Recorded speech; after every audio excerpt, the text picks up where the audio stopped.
Gênesis 1.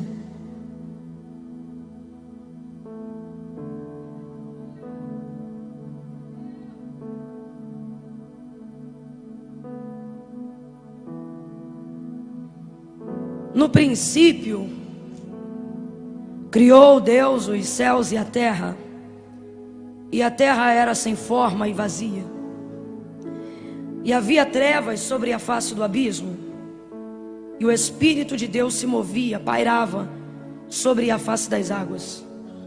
E disse Deus, diga comigo, e disse Deus, haja luz, e houve luz.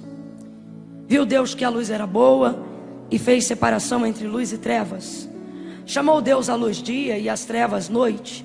Houve tarde e manhã do primeiro dia. Verso 6 vai dizer o quê? E disse Deus. Vamos lá, diga de novo, mais uma vez. Haja um firmamento no meio das águas, e haja separação entre águas e águas. Fez Deus o firmamento, e fez a separação entre as águas que estavam debaixo do firmamento e as águas que estavam por cima do firmamento, e assim foi. Chamou Deus ao firmamento o céu, e houve tarde e manhã do segundo dia. Verso 9 diz o quê? Verso 9 diz o quê? E aí vai terminar dizendo, e assim foi. Verso 11 diz o quê? E o verso 11 vai terminar dizendo, e assim foi. Verso 14 diz o quê? E vai terminar a narrativa no 15 dizendo, e assim foi. Verso 20 diz o quê? Vai terminar a narrativa da criação no verso 20 e vai dizer que assim foi. Verso 24, o quê? Vambora, verso 24 diz o quê? Vai terminar a narrativa do verso 24 dizendo, e assim foi. E assim, verso 26, o quê? O quê? Agora presta atenção. Verso 30 vai fechar a narrativa dizendo, e assim foi. E assim foi.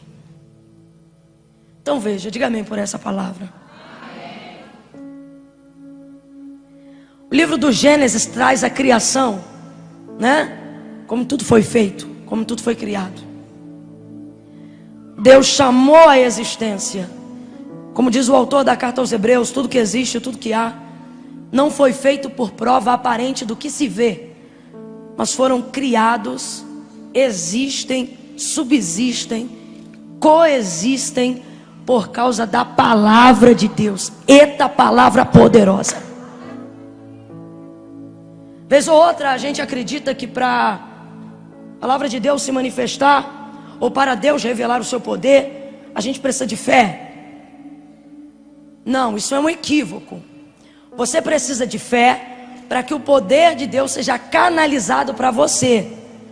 Mas você não pode achar que é a sua fé que dá a Deus poder de fazer.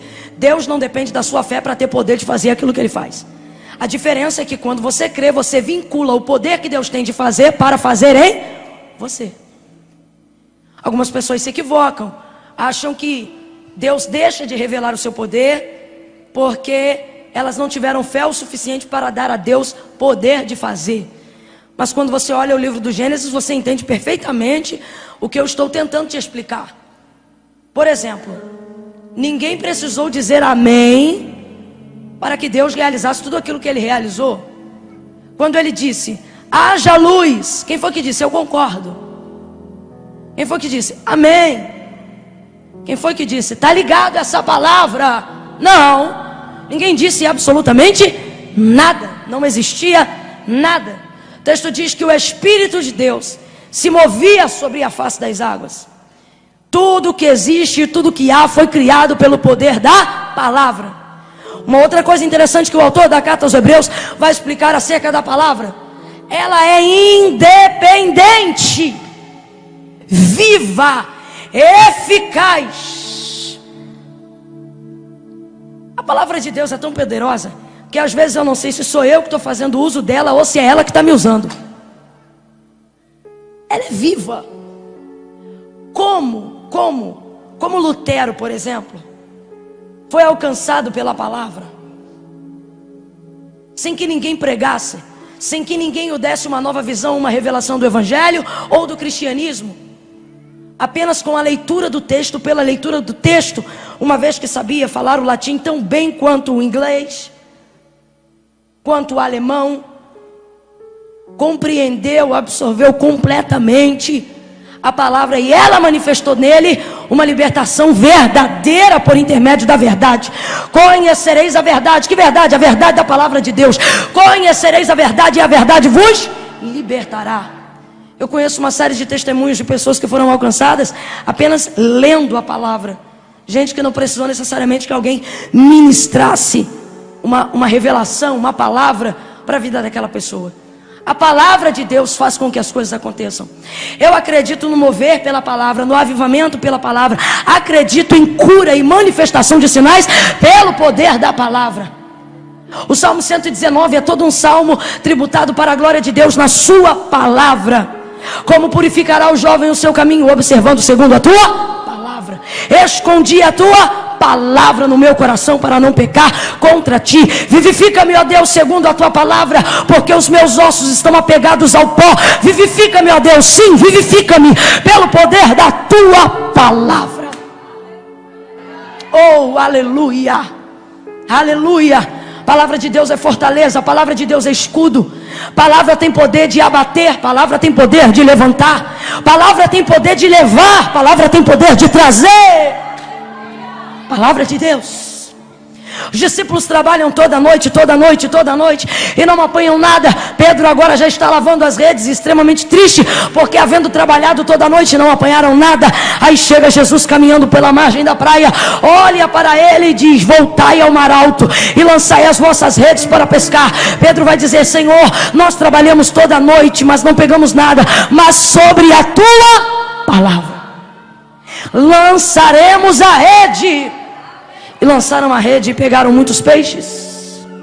Numa outra ocasião, depois da ressurreição de Jesus, os discípulos voltaram para pescar com Pedro, e estão lançando a rede, mas não estão pegando nada. Jesus Cristo ressurreto aparece na margem da praia, olha para eles de longe, e eles não reconhecem que é Jesus. Aí Jesus diz: filhos, tendes o que comer? E eles respondem: não, Senhor. Mas estão achando que estão falando com um homem, um qualquer homem. E aí ele diz: lança a rede do lado direito do bar. Eles pegam a rede, já estão pescando mesmo. Ouve o conselho. Quando puxa, o barco quase vai a pique. Quando eles percebem que quase vai. Por que quase? Porque ninguém que faz algo pela palavra perde. Mãe Camila, o que você está dizendo? Quase naufragou, quase divorcia, quase rompe, quase morre. Se tem crente que pode contar a história de quase, é a gente.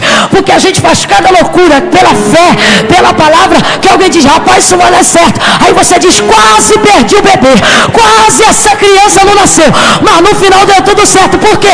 Criei pela palavra, lancei pela palavra, vivi pela palavra, tomei posse da palavra. Quando eles puxaram a rede, que viram que estava pesada, João olhou para Pedro segurando a rede e disse: é ele. Pedro, é ele. Pedro solta a rede, cai dentro do mar, de tanto desespero, porque estava nu, sem uma indumentária ideal, vamos dizer assim, por causa da palavra.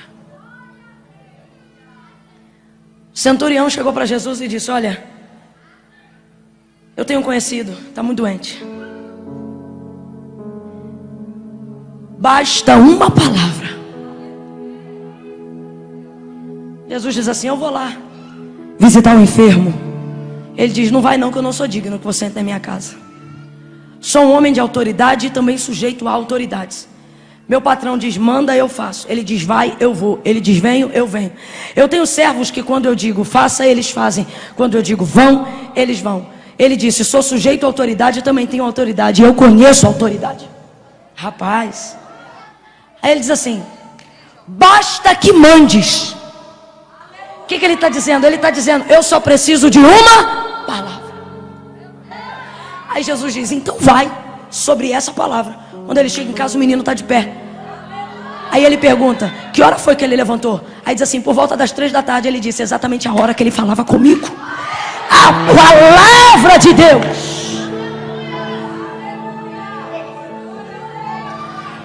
Quando esse mundo viveu um dos maiores homicídios coletivos,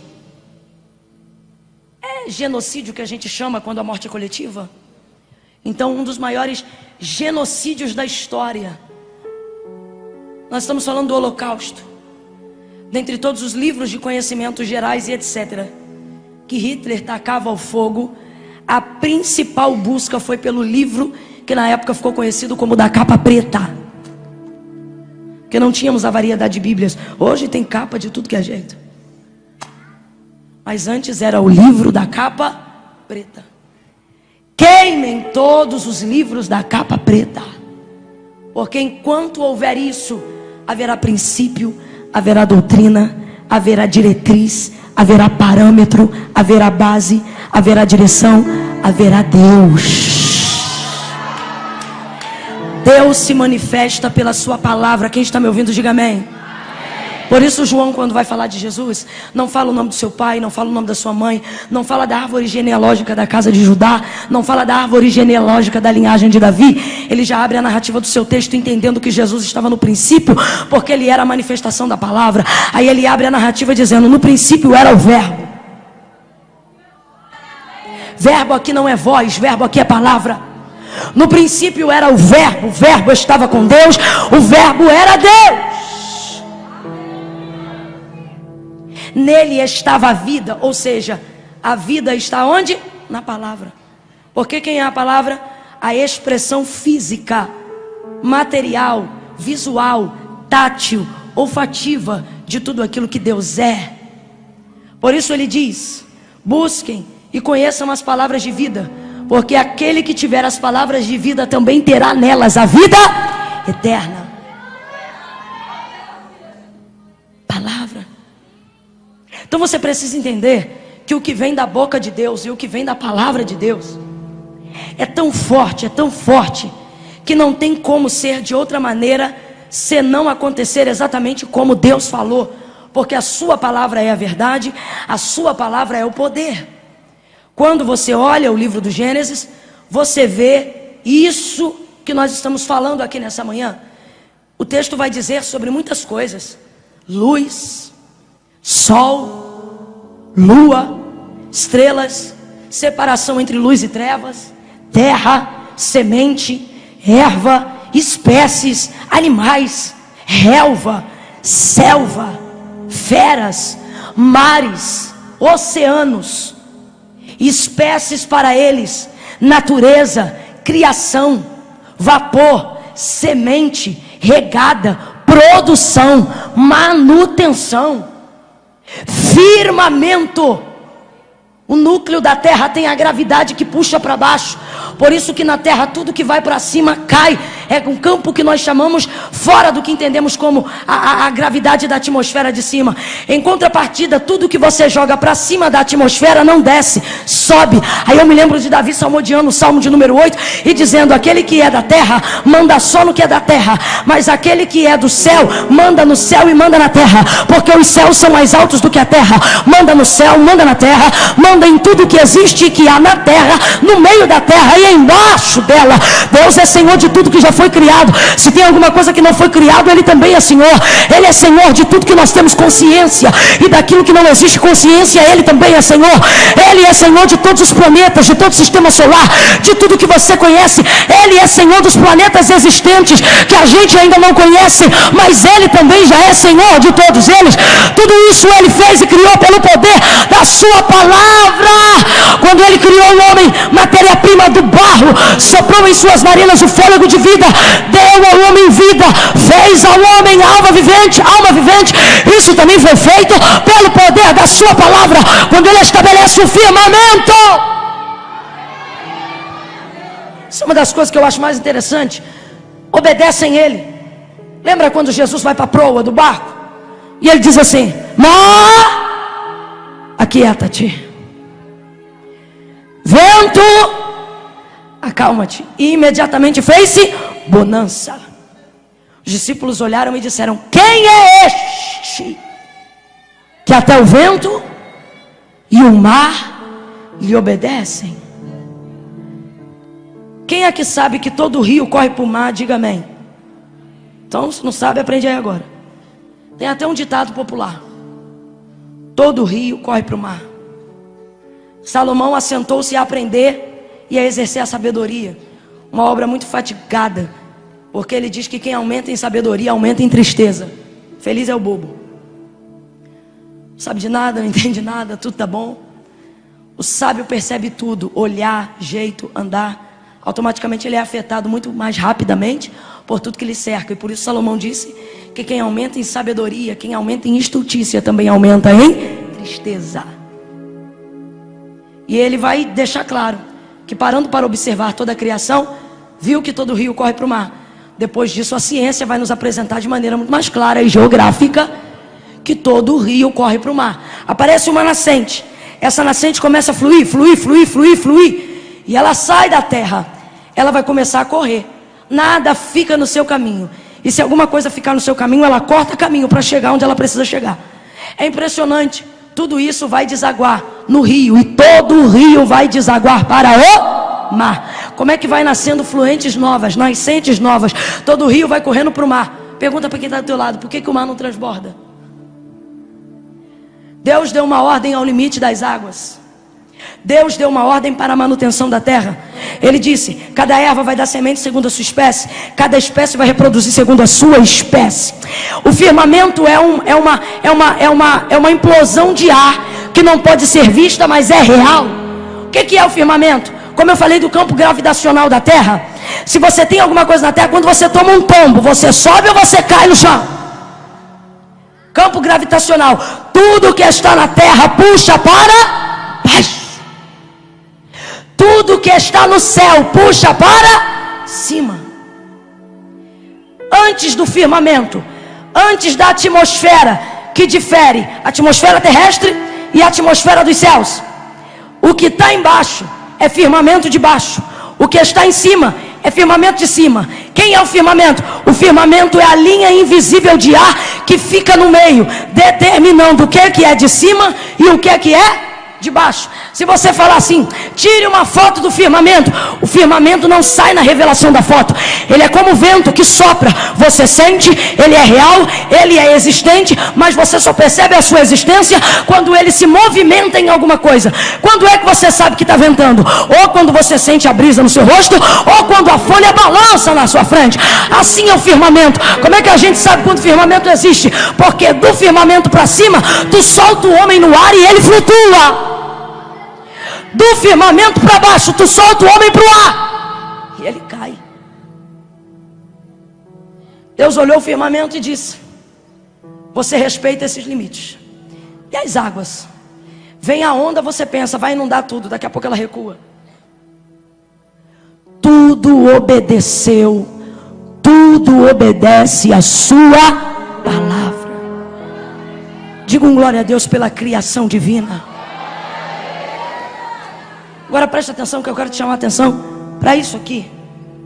Ao término de cada parte da etapa da criação, vai começar dizendo: e disse Deus. E vai terminar dizendo: e assim foi. Oh, vou fechar aqui, ó. É isso aqui que eu quero entregar. Cada parte, cada etapa da criação vai começar dizendo: e disse Deus.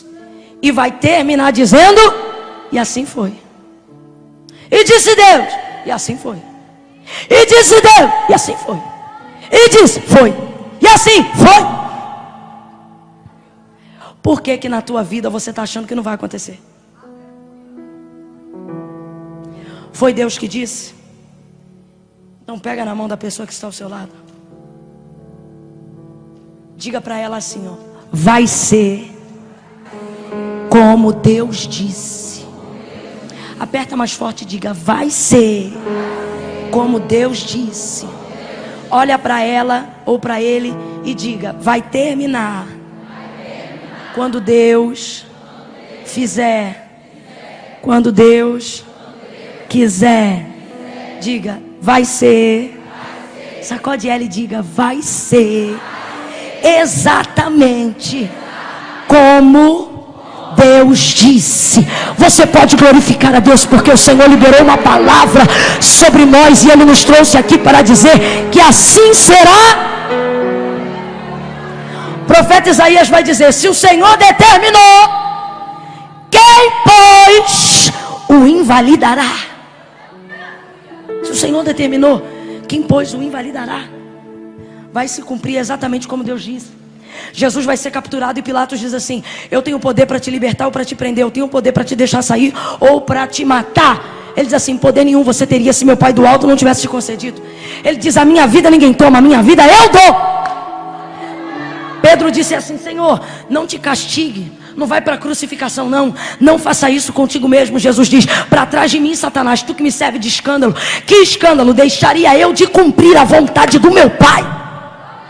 Vai ser como Deus disse. Davi vai passar em fuga de Absalão, que quer tomar o seu reino. Passando ele fugido, um homem chamado Simei, que era da antiga casa de Saul, vai começar a apedrejar Davi. Apedreja, apedreja, apedreja, e começa a chamá-lo de cão morto, seu bandido, seu sem vergonha. Só que era o rei Davi, ele já era rei sobre todas as tribos de Israel. Só por causa da rebelião de Absalão, o camarada aproveitou para humilhar Davi. Davi tinha um dos seus valentes cujo nome era Zeruia, dos filhos da casa de Zeruia. Aí ele tira a espada da bainha e diz: meu senhor, eu vou lá e vou arrancar a cabeça deste homem agora. Quem ele pensa que é para falar assim com o rei? Aí Davi diz: bota a tua espada na bainha, que tenho eu convosco, filhos de Zeruia. Se Deus disse amaldiçoa Davi, deixa ele amaldiçoar. Vai ser como Deus disse.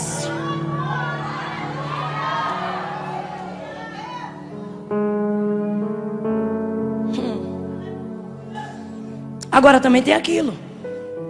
Tem a parte da prova. A parte que você diz: Deus, que luta é essa? E ele diz: eu usei o vaso, falei que ia soprar um vento. E é tão interessante quando Deus diz isso. Sabe por quê, gente? Porque quando ele diz assim: vou eu te dar vitória, conta no mínimo um ano. No mínimo um ano. Mas quando ele diz: vou eu te provar, você mal chega em casa, o telefone já toca no meio do caminho e o vento já sopra. Não é assim? Vai ser como Deus disse. Deus disse e assim foi.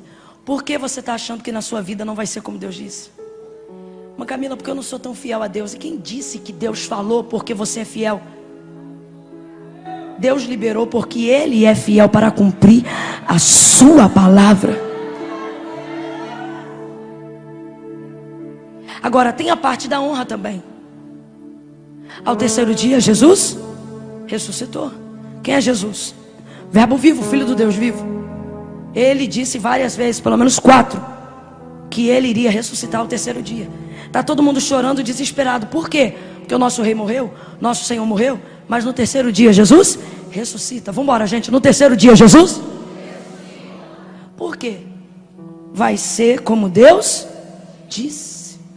Entenda, eu não estou dizendo vai ser como Deus quiser. Eu estou dizendo vai ser como Deus. Porque tem uns irmãos que a gente pergunta: ei, irmão, como é que você está? Ele diz assim: como Deus quer. Me dá vontade de perguntar: é como Deus quer mesmo? Pode ser que Deus tenha um querer, mas antes de um querer, Deus revela uma decisão. Não é como Deus sente, é como Deus fala. O que Deus falou acerca de você é o que Ele está mandando a gente ressuscitar na nossa memória hoje. O que foi que Deus disse acerca da tua casa? Quais foram as palavras que Deus liberou acerca desse homem, desse marido? Quais foram as palavras que Deus liberou acerca dessa esposa, desta mulher? Deus te trouxe aqui para te dizer: não importa o que você está vivendo agora, a minha palavra não volta. Vai ser como eu disse. Ser como Deus disse. Vai ser como Deus disse. Eu tenho uma palavra que o Senhor me confiou ali em João 20, aonde eu digo o que eu disse aqui, que Jesus falou pelo menos 4 vezes que ressuscitaria dentre os mortos. Mesmo assim, eles esqueceram completamente e só choravam pela dor de sua morte. Quando Jesus reaparece para Maria, ele disse: vai lá e fala que eu vou para o meu Pai, vosso Pai, meu Deus, vosso Deus, e eu vou lá aparecer para eles. Agora veja, Jesus falou, presta atenção, Jesus falou 4 vezes que ressuscitaria, 2 por parábolas, uma de maneira direta e uma por enigma. Nas 4 vezes que ele falou, os discípulos ouviram. Falou diretamente para os discípulos, falou diretamente para as mulheres que investiam no seu ministério: ele vai ressuscitar. Quando Jesus morreu, os discípulos se enclausuraram dentro de uma casa. As mulheres choravam sem parar, copiosamente. Agora, os inimigos prepararam uma oferta. Os sumos sacerdotes chegaram a Roma, chegaram à guarda romana e disseram: pega isso, coloca os guardas na porta, porque este aí, quando estava vivo, dizia que ao 3º dia levantaria. Escuta isso, escuta isso. Para quem ele falou, com quem ele disse, todo mundo esqueceu, porque a dor te faz esquecer do que Deus disse na hora que está doendo. Agora, os inimigos financiam uma mentira que é apregoada entre os judeus até hoje. Bota 4 guardas na porta, porque se os discípulos quiserem roubar o corpo dele, depois vai sair a notícia que ele ressuscitou, porque os discípulos roubaram o corpo dele. Então, bota 4 guardas na porta, porque quando ele estava vivo, ele disse que ia levantar dos mortos. E aí, se os discípulos roubarem o corpo, ou ele levantar, pior será a última coisa do que a primeira que ele nos fez. Os inimigos estão lembrando o que Deus disse. Os inimigos estão se mobilizando para tentar evitar a realização do que Deus disse. E os discípulos estão dentro de uma casa chorando. E Maria Madalena está de um lado para o outro desesperada. Por quê? Porque esqueceram o que Deus. Não deixa a dor que você está sentindo agora roubar o que Deus disse antes de começar a doer. Ah, Deus falou que ia salvar meu casamento, mas é a 2ª traição desse homem. O que foi que Deus disse? Não importa o que está acontecendo agora, o que precisa governar a sua vida foi a palavra que Deus disse antes de acontecer tudo o que estava acontecendo agora. E disse Deus, e assim foi. E disse Deus, e assim foi. Vou finalizando aqui, Gênesis 21. E o Senhor visitou a Sara, como disse que faria. E Sara gerou e concebeu um filho no tempo determinado que Deus disse. Olha para ela de novo e diga: vai ser como Deus disse. Alamanta cantaramachoia. Pelo Espírito de Deus, eu quero resgatar a consciência do seu entendimento nessa manhã e te perguntar o que Deus disse a seu respeito. Porque não importa quanto tempo você está esperando, nem o que você está vivendo agora. Deus nos trouxe aqui nessa manhã para dizer: vai ser como eu disse. Fica de pé do seu lugar, por favor. Vai ser como Deus disse. A serpente, quando entrou no Éden, quando entrou no jardim, melhor dizendo, ela apareceu para Eva e disse assim: olha isso. Não foi assim que Deus disse? A narrativa da serpente com Eva começa tentando reproduzir o que Deus disse. Não foi assim que Deus disse? De toda árvore, de todo fruto de árvore que tiver no jardim, podereis comer. Porém, da árvore, do fruto que está no meio do jardim, dela não comereis. Porque no dia que dela comerdes, morrereis. Ele diz assim: não foi assim que Deus disse?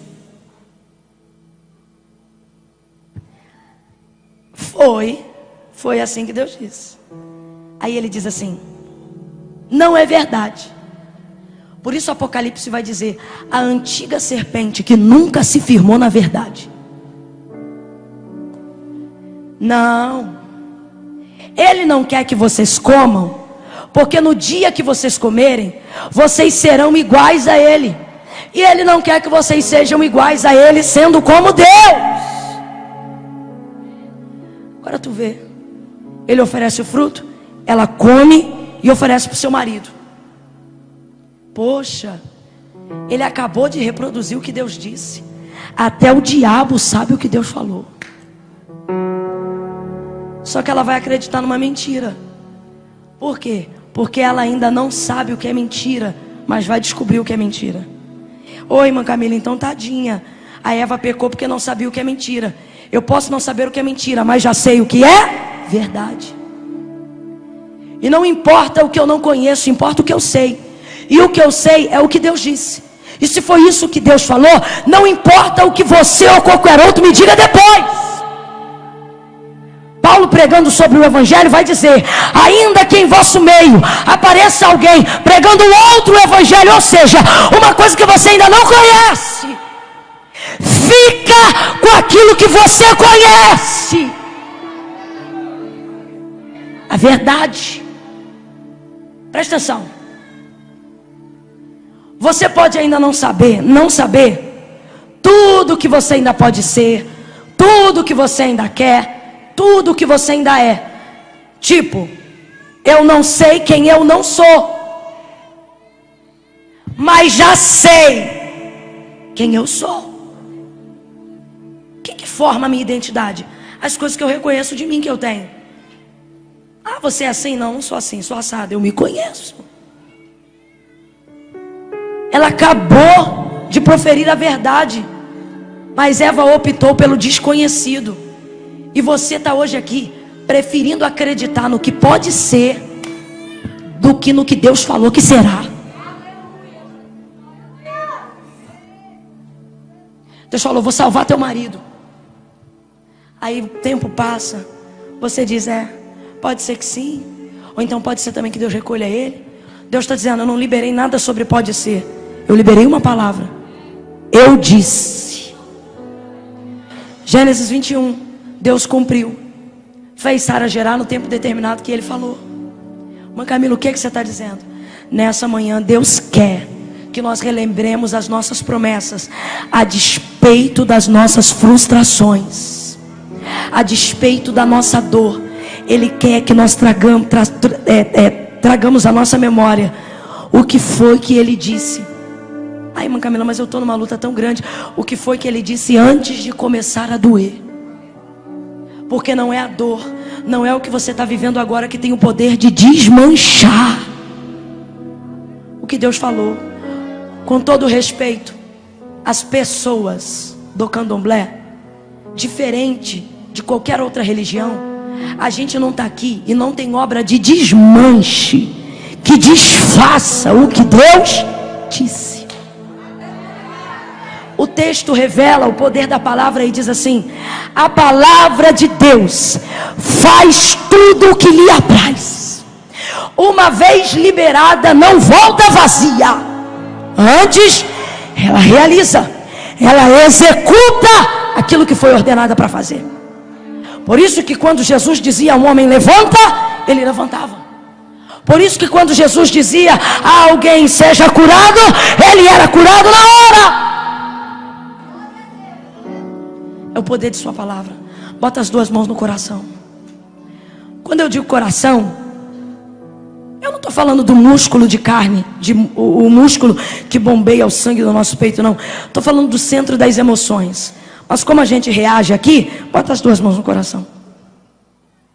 Glória a Deus. Fecha os olhos. Curva a sua cabeça. Ninguém andando agora, ninguém. Respeite esse momento. Esse lugar é santo.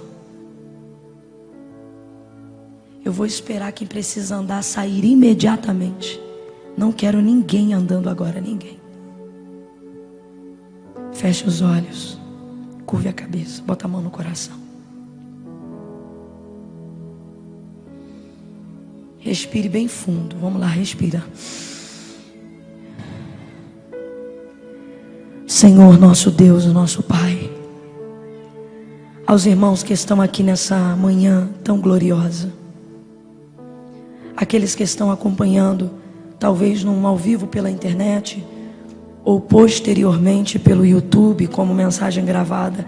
Deus, todos nós agora nos colocamos humildemente diante de Ti. Em primeiro lugar, para confessar as nossas fraquezas, te pedir perdão, Senhor, por todas as vezes que duvidamos, por todas as vezes que a nossa incredulidade foi maior do que a fé. Nós nos envergonhamos, nos arrependemos de ter questionado, murmurando, falando, conversando, duvidando, expressando o tamanho da nossa incerteza acerca das coisas que saíram da Tua boca ao nosso respeito. Quantas palavras liberadas através de uma ministração, quantas verdades ditas através de uma profecia, quanta testificação, quantos vasos, quantos profetas usados pelo Senhor, revelando segredos, anunciando o nosso futuro. Mais do que isso, quantos sinais o Senhor já nos deu de que Tu és capaz. Quantas vezes o Senhor nos mostrou que Tu és suficiente. Quantas vezes o Senhor agiu em circunstâncias desfavoráveis. Quantas vezes o bronze virou ouro, a prata diamante. Quantas vezes Tu abriu o céu para derramar maná. Quantas providências o Senhor já deu. Quantos caminhos o Senhor já abriu em lugares que não esperávamos. Quantas portas já atravessamos. Quantas coisas já vivemos, Senhor, por causa da manifestação da Tua palavra. E agora, acerca destas grandes promessas, destes sonhos, nos vemos incapazes de projetar a realização deles em Ti. Nos perdoa, Senhor. Nós nos arrependemos, Senhor. Nós Te pedimos perdão. Envergonha a nossa incredulidade nessa manhã. E não importa o quanto esteja doendo agora, um vale que talvez estejamos atravessando, uma afronta que alguém aqui está vivendo, uma injustiça que alguém aqui está passando, uma enfermidade, um vale de dor, ou até um luto de alguém. Deus, isso não tem o poder de desmanchar o que o Senhor disse. Como Tu fizestes a Marta na aldeia de Betânia, cujo morto já estava lá há 4 dias, mas Tu disseste depois de 4 dias: Lázaro, vem para fora, e o morto levantou. Nada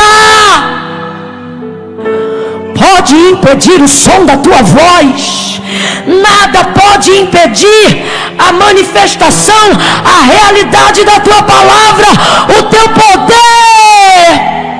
Pela Tua palavra, estamos arrependidos, nos sentimos e colocamos diante de Ti a nossa vergonha,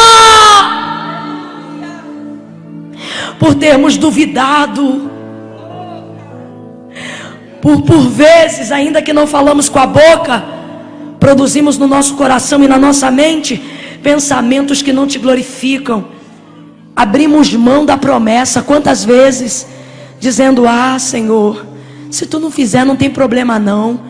Porventura, como se Tu fosse fraco, ou como se o Senhor não fosse aguentar cumprir o que disse. Perdão, Senhor. Quantas vezes criticamos o Teu povo que era de dura cerviz, mas quantas vezes fazemos a mesma coisa. Vemos água sair da rocha, vemos maná cair no deserto, e quando estamos diante do mar, dizemos: Deus, Tu nos trouxe aqui para morrer? Perdão, Senhor. Tem misericórdia, Jesus. Renova a nossa fé. Deus, nesse dia de encerramento de CIB, de que vale todo mover, se não houver em nós a certeza de que Tu és fiel para cumprir tudo o que foi falado. Não queremos viver, Senhor, uma reserva de uma semana. Queremos sair daqui nessa manhã com a certeza de que o Senhor não vai alterar uma vírgula, de que o Senhor não vai diminuir a expectativa nem a porção do que tu disse que nos entregaria. Por isso eu te clamo agora com a tua igreja: aumenta a nossa fé. Suplique comigo agora diante de Deus, igreja. Peça ao Senhor: Senhor, aumenta a minha fé, Senhor. Senhor, aumenta a minha fé. Aumenta a minha fé. Senhor, tu disseste que se a nossa fé for do tamanho de um grão de mostarda, nós diremos ao monte: sai daqui e vai para lá, e ele obedecerá. E se então não estamos vendo este mover, é porque não é nem do tamanho de um grão de mostarda. Então por isso nós te pedimos hoje: Senhor, nos permita ter pelo menos um grão de mostarda. Abate todo o eu. Tu disseste para não conformar com esse mundo. Espírito Santo, enche-nos de ti. Esvazia-nos das ciências exatas, para que possamos abrir espaço para uma fé que não tem lógica. A fé como de uma criança que não precisa ter para desejar, mas que deseja e acredita, mesmo sem que os pais tenham dinheiro para comprar o que ela quer. É assim que nós queremos crer, acima de tudo, para a glória do teu nome. Em nome de Jesus. Diga amém. Eu vou dizer assim, ó: vai ser, e você vai dizer, como Deus disse. Nem 1 milímetro a menos, nem 1 centímetro a mais. Vai ser como Deus disse. Mas Camila, mas meu filho está desviado. Irmão, o que foi que Deus disse sobre ele? Vai ser. Vai ser como Deus disse. Mas eu não aguento mais esse casamento. Mas o que foi que Deus disse? Deus não falou que ia resgatar? Vai ser como Deus disse. Não importa o que a serpente no meio do caminho esteja tentando te dissuadir. Deus te trouxe aqui para te dizer: não diminua tuas expectativas acerca do que eu disse que ia fazer. Não diminua teus sonhos, não diminua teus projetos. Deus vai elevar a tua fé. Deus não vai diminuir teus projetos, Deus vai elevar a tua fé. Vamos lá, nós vamos dar um brado, tá bom? Eu vou dizer, vai ser. Você vai levantar a mão e vai dizer, como Deus disse. 1, 2, 3, vai ser. Vai ser. Vai ser. E assim foi. Aplauda ao Senhor acima da sua cabeça. Dê a melhor salva de palmas que você puder. O teu testemunho não termina dizendo acabou. O teu testemunho termina dizendo, foi como Deus falou.